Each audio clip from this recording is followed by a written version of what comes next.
news that matters to you. You're watching the Bahamas Tonight Northern Edition.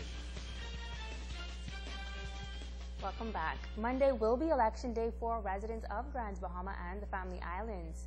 The local government poll will give residents an opportunity to elect persons who live among them and can help with the overall development of the community.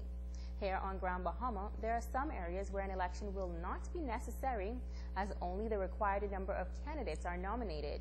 Tonight, the Assistant Parliamentary Commissioner, Denise Pinder, gives us an update. Central Grand Bahama, polling division 1A and 1B, which is your Pinder's Point, Louis Yard area, there'll be no elections. For Central Grand Bahama, polling division number 7, there's an A part and there's a B part. The 7B part is persons who live or whose address is Williamstown and Russelltown. They don't have an election. But if your card says 7 and you live outside of Williamstown and Russelltown, you have an election, so you should be the ones going to vote.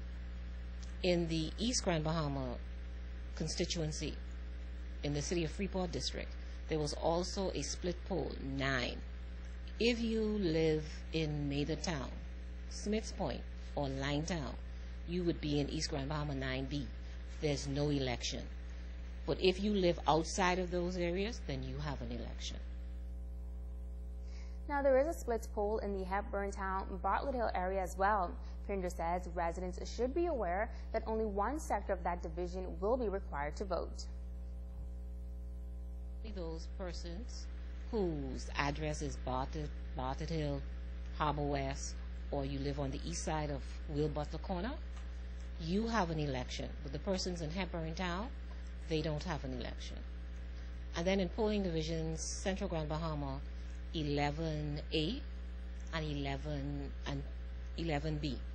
The A part is anyone who does not live in Hunters and Mactown. You have an election. The polls will open on Monday at 8 a.m. and will close at 6 p.m. Tonight, a candidate for East Grand Bahama is encouraging residents to make their voices heard at the polls on Monday. C. Allen Johnson says it is important to select a candidate with a record of advocacy and one that can effectively make a difference in the community. Local government is always going to be considered an outsider as far as the conversations that goes on in Grand Bahama. One of the things that we have to be aware of is that some tenants underneath the Hawkesbury Creek Agreement that is going to be coming up for discussion, that local government is going to be actively involved with it. It will affect all of the individuals, homeowners, businesses in Grand Bahama, so they should take an active involvement in this local government. You have the value-added tax. You have